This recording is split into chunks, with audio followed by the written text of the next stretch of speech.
Grabe ganda. Ayun, Ito, no? Basura lang ho yan dito sa president namin. Wala, pangit ng kulay, oh. Iba yung basura. Ito talaga, yun, no? Oo. Ay, walang hiya. Ano ba yan? Basura yan, Roy. Ito nga pala yung pangalawang araw ko dito sa probinsya namin sa Masbate. At ito, pagkagising ko nga, nagawi agad ako dito sa bahay ng pinsan ko para makipagkamustahan at kwentuhan. At habang tinitingnan ko nga yung mga sasakyan nila sa labas, napansin ko nga itong maraming sako sa labas ng bahay nila.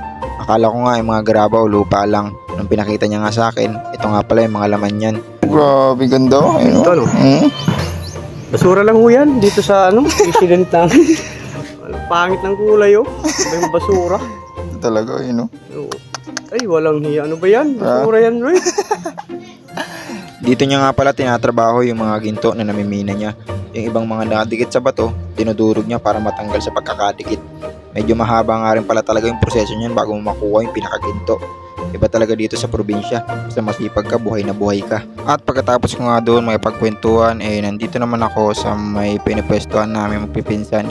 Bali nagpapahangin nga lang pala ako at naalala ko nga pala dito hindi ko pa pala nabibisita yung puntod ng isa ko pang lola at ang aking lolo at ang aking tito. Ayan, oo, bali tatlo nga pala silang nakalibing dyan. Dito lang yan sa likod ng mga kabahayan namin. At kinahaponan nga nagaya ako kumain ng bayabas at nakita ko tong mga pamangkin ko nasa taas ng puno ng bayabas. Kaya ayan, nanghingi nga pala tayo dahil matagal na rin nung huli akong nakakain ng bayabas. Makakain man ako nito sa Manila, syempre may bayad. Pero dito, pinipitas. At alas 6 na nga ng hapon na nagkayayaan na naman ang aming buong angkan para gumala. Bale, pupunta nga pala kami doon sa Milagros, isa sa mga pasyalan dito at tambayan sa probinsya namin dito sa Masbate. At ayan, kung makikita nyo, kanya-kanyang sakay sa mga sasakyan at kami ito relax lang dahil magmumotor kami. At ito na nga, papunta na nga pala kami doon sa tatambayan namin ng aming buong angkan. At ayan, nauna na nga pala kami kasi syempre, nakamotor lang kami.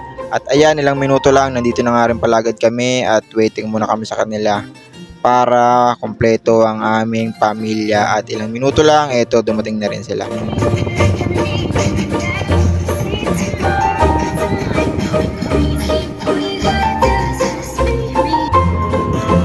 Ay, luksa na may.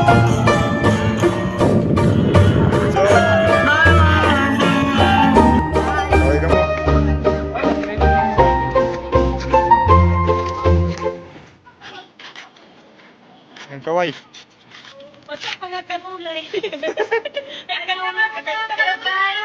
Hello guys. Hello guys.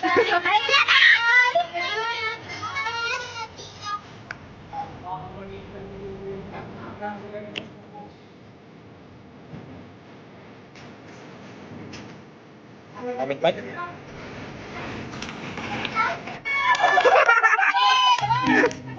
Dito lang.